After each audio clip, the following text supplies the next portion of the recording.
Break के बाद एक बार फिर से आपका इस्तकबाल करते हैं। गोरखपुर का रुख कर लेते हैं। गोरखपुर में आज वोटिंग हो रही है। हमारे नुमाइंदे तारिक कमर ने संजय सिंह से बातचीत की। आइए आपको दिखाते हैं। नाजरीन, आपने देखा कि गोरखपुर का माहौल क्या है। छठा फेज है और गोरखपुर की जनता, गोरखपुर के लोग बड़े पैमानों पर घरों से निकले हैं। मुख्तलिफ बूथों का हमने जायजा भी लिया है। इस वक्त हमारे साथ संजय सिंह जी मौजूद है। जाहिर है कि मीडिया से जुड़े हैं, बिलखुसूस उत्तर प्रदेश वज़ीर आला के दिल्ली के मीडिया मैनेजर की हैसियत से बहुत अहम काम भी कर रहे हैं। गोरखपुर पर बड़ी गहरी नज़र रखते हैं, यहाँ की सियासत पर, और यहाँ पर जो पूरा एक वोट बैंक का निज़ाम है, जो हल्के हैं, जो तबके हैं। तो संजय जी, किस अंदाज से देख रहे हैं आज जिस अंदाज से पोलिंग हो रही है? मुख्तलिफ इलाकों में हम भी गए हैं, आप भी जायजा ले रहे हैं, क्या कहना चाहेंगे? ये पूरी तरह ये जो छठा फेज है, ये इसके पहले के भी सारे फेज और ये छठा फेज तो सेकेंड लास्ट फेज है। तो योगी में मोदी में है, भाजपा में है। वोटर साइलेंट है, लोग समझ नहीं पा रहे हैं। और जो गुड़ा भाग करने वाले लोग हैं, इन्होंने 2017 के चुनाव में भी गुड़ा भाग किया था। ये जो जातियों में बांटना चाहते हैं लोगों को, वो जातियों में बांट करके परसेंटेज के हिसाब से लगातार गणना कर रहे हैं। वो 2014 में भी गणना कर रहे थे वो लोग लोकसभा चुनाव में, फिर 2019 में गणना उन्होंने किया जातिगत आधार पे, उसमें फेल हो गए। 2017 में गणना किया जातिगत आधार पे, उसमें फेल हो गए। अब फिर वही गणना हो रही है जातिगत आधार पे, और उस आधार पर गणना करके वो खुशफहमी पाले हुए हैं। 300 प्लस सीटें आ रही हैं बीजेपी प्लस को। जाहिर है कि संजय सिंह बयान दे रहे हैं तो उनका बयान यही होना चाहिए जो आपको सुपुर्द जिम्मेदारियां हैं। लेकिन मुख्तलिफ इलाकों में मैं भी गया हूं, मैंने ये देखा संजय साहब, कुछ लोगों ने बहुत तारीफ भी की है, विकास की तारीफ भी हुई है, लेकिन कुछ लोग जो खासतौर से गरीब तबके के लोग हैं, मिडिल क्लास लोग हैं, वो उनमें मायूसी भी है। वो कहते हैं कि जैसी तवक्कुआत की गई थी, जैसी उम्मीदें लगाई गई थी वजीर आला से, मुख्यमंत्री जी से, वो पूरी शायद नहीं हुई है। तो उस बात में आप क्या कहना चाहते हैं और वो आने वाले वक्त में कैसे पूरी करवाएंगे? देखिए, 2-3 बातें हैं।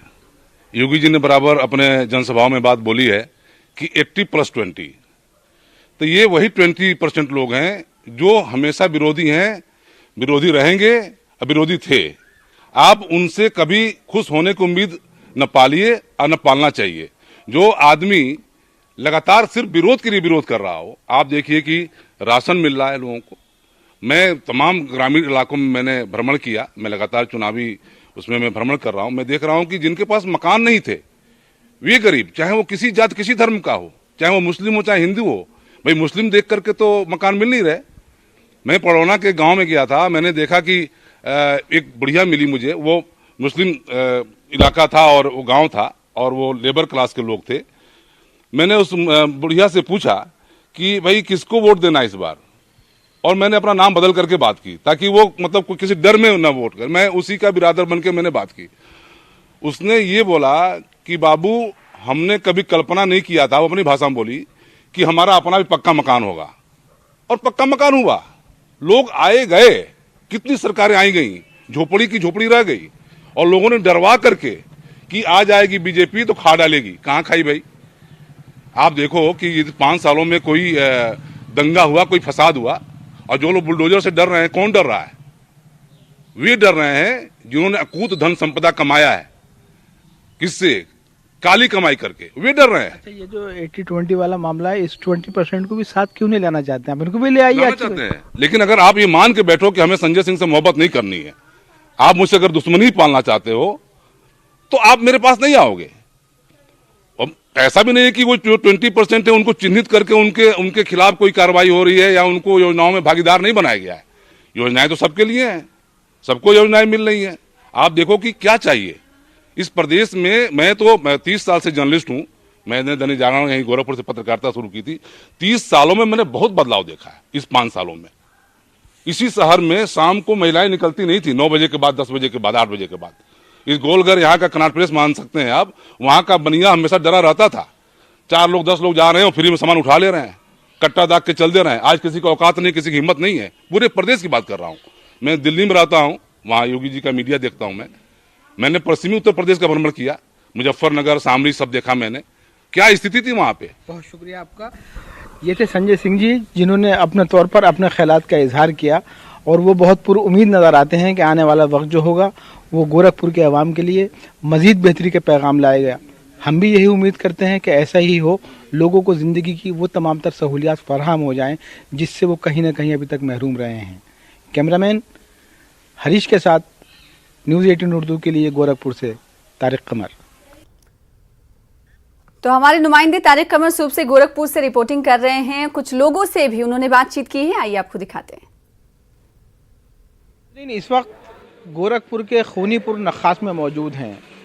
जाहिर है कि गोरखपुर में जिस अंदाज से आज सुबह से पोलिंग चल रही है, मुख्तलिफ पोलिंग बूथों का हमने जायज़ा लिया है। बड़े पैमाने पर लोग निकल कर सामने आ रहे हैं। वज़ीर आला उत्तर प्रदेश योगी आदित्यनाथ का ये हल्का है, ये क्षेत्र है।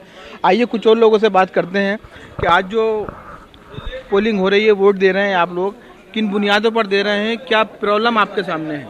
हमारा विकास का मसला है, विकास पे हम लोग दे रहे हैं भाई। विकास पे वोट दे रहे हैं। हाँ।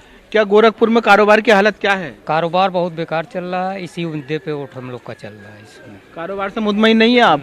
कारोबार नहीं सही जी नहीं। क्या क्या हालात है, पूरी बताइए बात। महंगाई बहुत परेशान कर दिया हम लोग को। महंगाई के ही आदमी परेशान है।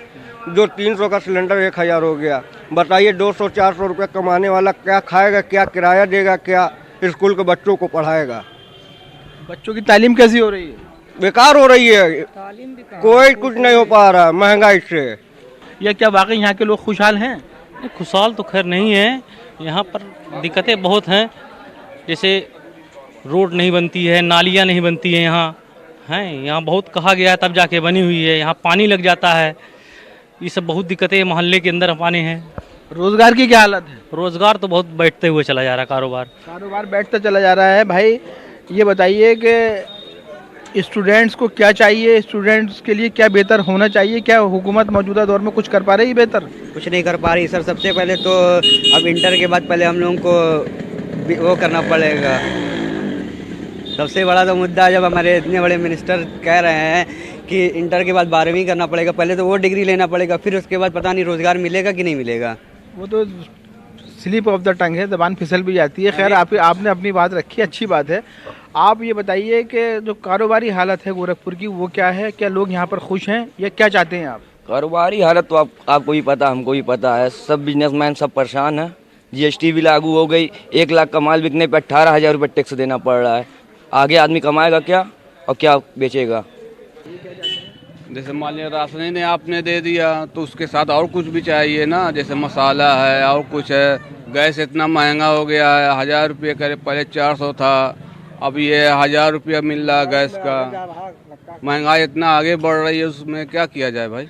महंगाई की शिकायत कर रहे हैं लोग। लोगों को शिकायत है कि सिर्फ राशन देने से ज़िंदगी नहीं गुजरेगी। राशन के साथ साथ ऐसा कारोबार लोगों को चाहिए जिससे उनका मुस्तकबिल रोशन हो सके, जिससे आने वाली नस्लों को फ़ायदा पहुंच सके। आप क्या कहना चाहते हैं? कारोबार की हालत क्या वाकई सही नहीं है यहाँ पर?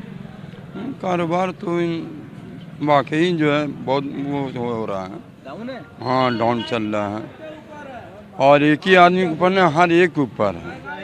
अब महंगाई भी बहुत ज़्यादा है। हिंदू मुसलमान सबके ऊपर है, ऐसा नहीं है कि खाली एक कौम के ऊपर है, सबके ऊपर है। हिंदू मुसलमान सब परेशान है। सब परेशान है।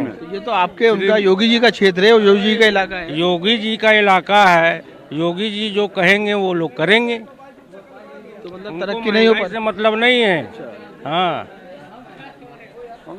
हम सर कहना चाहते हैं कि हम ही लोग से जो वसूल के हम ही लोग को बांट रहे हैं, तो हम लोग के लिए क्या भलाई कर रहे हैं? फिर जो है हर चीज़ का, तेल का दाम बढ़ता चला गया, हर चीज़ का बढ़ता चला जा रहा। हम गरीब आदमी तो हर चीज़ से परेशान हैं। यहाँ गैस का जो है दाम बढ़ गया, फिर रिफाइन का दाम बढ़ गया। क्या हम गरीबों के हित में कर रहे हैं? हम लोग आपने देखा कि यह है गोरखपुर का वो इलाका जहाँ पर एक मिडिल क्लास के लोग ज़्यादा हैं, गरीब तबके के लोग ज़्यादा हैं, और इनकी शिकायत यही है कि गरीबों की तरफ ध्यान नहीं दे रही है हुकूमत। महंगाई मुसलसल बढ़ती जा रही है, बुनियादी सहूलियात का फुकदान है, लोगों के मसाइल हल नहीं हो रहे हैं, और बिलखुसूस कारोबारी जो मसाइल हैं वो बहुत पेचीदा हो गए हैं। तो लोगों की ख्वाहिश यही है कि आज जो वो अपने जमहूरी हक़ का इस्तेमाल कर रहे हैं उसकी बुनियाद पर वो यही चाहते हैं कि एक ऐसी हुकूमत तश्कील हो, वो चाहे किसी भी तबके के लोग हों, सबके लिए काम करे, सबकी तरक्की को यकीनी बनाए, सबके साथ सबके विकास के जो नारे दिए गए थे उससे किसी हद तक लोग मायूस हैं। वो कहते हैं कि हमारी तरक्की अभी नहीं हो पाई है। तो देखिए अब देखते हैं कि जैसे जैसे वक्त गुजरता है तो किस अंदाज के मौज़ूआत रहते हैं। हालांकि बुनियादी बात यही है कि अब तक जितने भी मराहिल हुए हैं उसमें ज़िंदगी से जुड़े हुए मौजूदात पर लोग वोट कर रहे हैं। और इस वक्त की बड़ी खबर का रुख कर लेते हैं यूक्रेन के हवाले से। इस वक्त की बड़ी खबर, यूक्रेन की सूरत हाल पर वज़ारत ख़ारजा की मीटिंग मुनक़्क़िद की गई और अब ये मीटिंग ख़त्म हो गई है। वज़ीर ख़ारजा एस जयशंकर का बयान सामने आया है कि मीटिंग का इख्तिताम हो चुका है। मीटिंग में स्ट्रैटेजिक और इंसानी पहलुओं पर सेहतमंद बहस हुई है। यूक्रेन की सूरत हाल पर वज़ारत ख़ारजा की मीटिंग ख़त्म हो चुकी है। वज़ीर ख़ारजा एस जयशंकर ने इस हवाले से जानकारी फराहम की है। हिंदुस्तानियों को वापस लाने की कोशिशों की मजबूत हिमायत की गई इस मीटिंग में। इस मीटिंग में कौन कौन शामिल रहे ये भी आपको बताते हुए चलते हैं कि राहुल गांधी, शशि थरूर, आनंद शर्मा, प्रियंका चतुर्वेदी ने इस मीटिंग में शमूलियत इख्तियार की। तो इस वक्त की बड़ी खबर आपको यूक्रेन के सूरत हाल के हवाले से वज़ारत ख़ारजा की मीटिंग के ताल्लुक से दे रहे हैं, जो कि अब ख़त्म हो चुकी है। वज़ीर ख़ारजा एस जयशंकर ने इस हवाले से बताया है, जानकारी फराहम की है कि मीटिंग का इख्तिताम हो चुका है। मीटिंग में स्ट्रैटेजिक और इंसानी पहलुओं पर सेहतमंद बहस हुई है। ऑपरेशन कमर आगा साहब क्या कह रहे हैं, सुन लेते हैं। ऑर्गेनाइज और डिसिप्लिन की कमी नज़र आती है। उन लड़कों ने यह भी बताया कि सेना ने उनकी लड़कियों के साथ, कुछ लड़कियों के साथ दुर्व्यवहार भी किया। फिर उसके अलावा रिश्वत भी मांगने की रिपोर्ट लड़के बता रहे थे कि रिश्वत भी मांग रहे थे जाने से पहले, बॉर्डर पैसा दो तो बॉर्डर हम क्रॉस करेंगे। तो इस तरह की रिपोर्ट्स हैं। अब हो सकता है कि भारत के दबाव में आके उन्हीं ने लड़कों को छोड़ दिया होगा, जो इन्हीं ने बताया, मगर लड़कों को, कुछ लड़कों को इन्हीं ने वहाँ से अलग कर दिया था, ले गए थे। दूसरी बात यह कि वहाँ पे बहुत से सेना के अलावा भी मिलिटेंट ग्रुप्स हैं, कुछ नियो नाजी ग्रुप्स हैं, कुछ और दूसरे ग्रुप्स हैं जो काफ़ी सक्रिय हैं। हो सकता है उनमें से किसी ने ऐसी हरकत की हो और भारत का दबाव। यूक्रेन एक मित्र देश है और पूरी तरीके से भारत से कोऑपरेट कर रहा है। अगर ऐसी बात होगी तो मैं समझता हूँ हमारा मंत्रालय उनको लाने में भी सफल होगा। सर, एक हफ्ते में दूसरे एविक्यूएशन हो सके, रसिया ने वादा भी किया है कि इंडियन स्टूडेंट्स को सेफ पैसेज दिया जाएगा जिससे कि वो निकल सके युद्ध वाले क्षेत्रों से। क्या कहना है? देखिए, रशिया और यूक्रेन दोनों ही बड़े अच्छे मित्र हैं और हमारी पॉलिसी दोनों से मित्रता बना के रखने की है। इसीलिए हम बार बार एब्सटेन भी करते हैं यूनाइटेड नेशन सिक्योरिटी काउंसिल में जो रेजोल्यूशन आते हैं, या जनरल असेंबली या दूसरी जगहों पे, इंटरनेशनल बॉडीज में, और दोनों कोऑपरेट कर रहे हैं। लेकिन वार जोन तो एक कुछ वहाँ की हालात कंट्रोल में नहीं रहते, ये एक समस्या बच्चों के साथ बना हुआ है। और पूरा कोऑपरेशन रशिया ने भी कहा है, रशियन प्रेसिडेंट ने भी कहा है, और प्रधानमंत्री के स्वयं अच्छे रिश्ते हैं प्रेसिडेंट पुतिन के साथ। और फिर उसके अलावा भारत की नीति के हिसाब से यूक्रेन भी अच्छा मित्र है। हमारे trade relation, defence ties Ukraine से भी हैं और इनके साथ भी हैं। रशियंस के साथ बहुत पुराने टाइम टेस्टेड फ्रेंड्स हैं। तो उम्मीद है कि ये लोग कोऑपरेट कर रहे हैं। और जिस तरीके से लड़के निकल के आ रहे हैं, जैसे कि काफ़ी बड़ी संख्या में लड़के अब वहाँ से वापस आ गए हैं, तो इसका लगता है कि कोऑपरेशन मिला है। दूसरे ये है कि मंत्रालय, एम्बेसी, स्टाफ सभी काफ़ी एक्टिव नज़र आ रहा है इन लोगों को वहाँ से लाने में। हालांकि बड़ा मुश्किल टास्क है, इसलिए कि वहाँ पे बच्चों को बसेस नहीं मिल रही, ट्रेन्स चल नहीं रही हैं, रोड्स बंद हो गई हैं बहुत से, उसमें निकलना इन लोग को परेशानी आ रही है, जो लड़के फंस गए हैं। लेकिन ये कि जो लड़के रशियन बॉर्डर से करीब हैं उनको रशियन बॉर्डर भेजा जा रहा है, जो पोलैंड और दूसरे बॉर्डर से मिलते जुलते हैं, मोल्डोवा वगैरह, उधर लाया जा रहा है। ये देश भी जो पड़ोसी देश हैं वो भी भारत के साथ कोऑपरेट कर लेते हैं, जबकि एक बार ये बच्चे उनके बॉर्डर क्रॉस करके वहाँ पे पहुँच जाते हैं तो फिर वहाँ पे कोई दिक्कत नहीं होती। एम्बेसी की तरफ से खाना पीना, रहने और उनके ट्रांसपोर्ट का इंतज़ाम वहाँ पे है, उनको तुरंत लिया जाता है। फिर उसके अलावा ये भी है कि प्राइवेट एयरलाइंस के साथ साथ अब वायुसेना का AN-17 ग्लोब मास्टर जो बहुत बड़ा प्लेन है वो भी इन्वॉल्व हो गया है। तो आलमी उमूर के माहिर कमर आगा साहब को आप सुन रहे थे।